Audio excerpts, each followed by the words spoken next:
to question, I mean, what do you have to lose? Well, maybe a lot.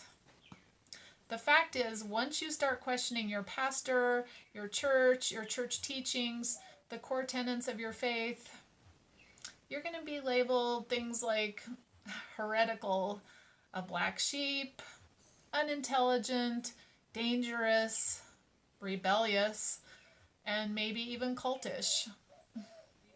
At the very least, you are going to be labeled a troublemaker. This can be problematic, especially for those of us who are used to calling out the BS that 1 plus 1 does not equal 3, no matter how many ways or how many times you try to make it work. But yet, every week or frequently, we're being spoon fed this in church through many teachings that just don't add up. And for those of us who dare to question, well, we're going to pay the price. However, that's not the end of the story. In the meantime, I was always taught that God is big enough for my questions.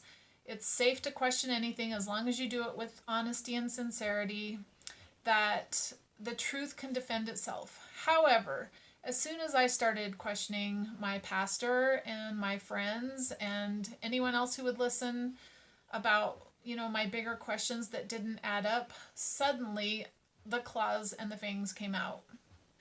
First, I was regarded with suspicion. She's getting into dangerous territory here. Next, I was ridiculed and shamed. She's never been to seminary. Who does she think she is, researching all these questions on her own? How ridiculous to question 2,000 years of consensus on orthodoxy. Isn't she a woman? Why is she not submitting to pastoral authority? No wonder she got led astray. Finally, I was marginalized. She is going to contaminate the rest of the flock. She must be shut down or shut out.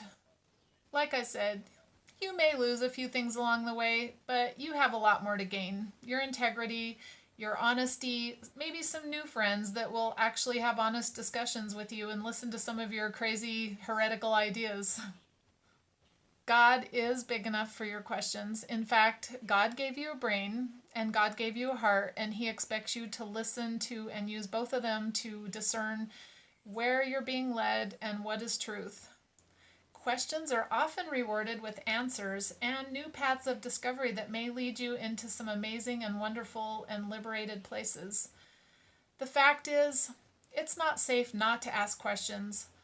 I would propose that the very character of God is at stake here, and we must start asking these questions because it just doesn't add up that a loving God would tell us to forgive our enemies endlessly and then roast His in an eternity of hell and brimstone just for 70 years on this earth of mistakes, most of which were made under deep injuries and things outside of our control. So, join me on the next episode where I talk about who am I to question 1,500 years of orthodoxy.